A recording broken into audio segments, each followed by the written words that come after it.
आज तुम्ही मला आणि आपल्या मुलींना असं का बोलावलं आहे? मी इंद्रदेव, स्वर्गलोकीचा राजा, आज आपल्याच मुलींची परीक्षा पाहणार आहे. काय परीक्षा पाहणार आहात? सांगतो, पण माझी सर्वात प्रिय कन्या कुठे आहे? तुला पिताश्रींनी बोलावले आहे. परमनियतीची इच्छा पहा. इंद्रदेवांची कन्या ही शिवभक्त होती.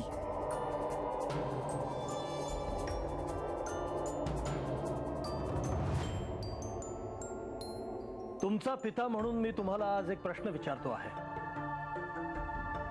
त्याचे खरे खरे उत्तर द्या. तुमचा भाग्यविधाता कोण? पिताश्री, तुम्हीच आहात आमचे भाग्यविधाता. पिताश्री, तुम्हीच.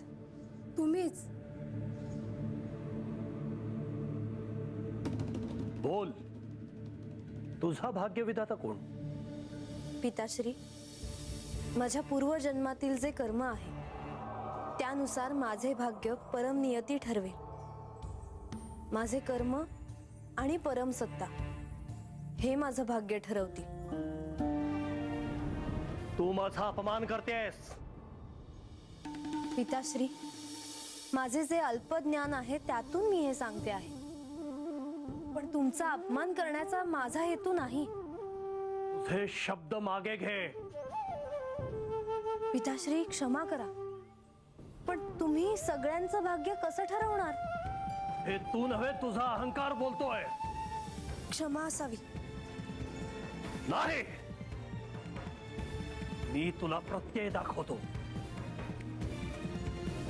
स्वतःच्या अहंकारासाठी देवेंद्राने आपल्या तरुण कन्येला लहान बाळात रूपांतरित केले.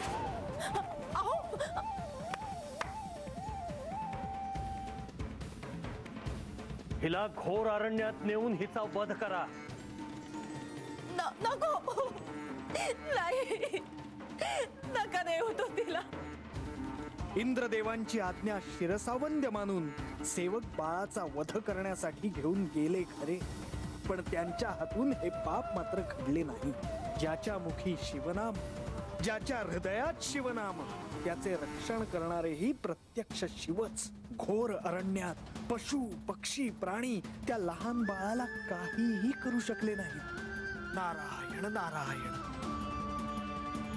बानू, तू त्या स्वर्गाधिपती देवेंद्राची कन्या आहेस.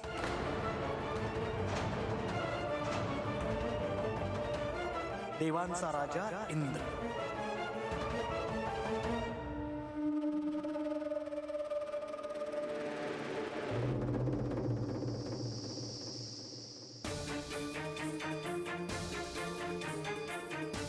काय बी झालं तरी मला मरण्यासाठी सोडून दिली की त्यांनी. त्याची म्या नगवाचे. कारण काय? तर म्या महादेवासनी माझं देव मानलं.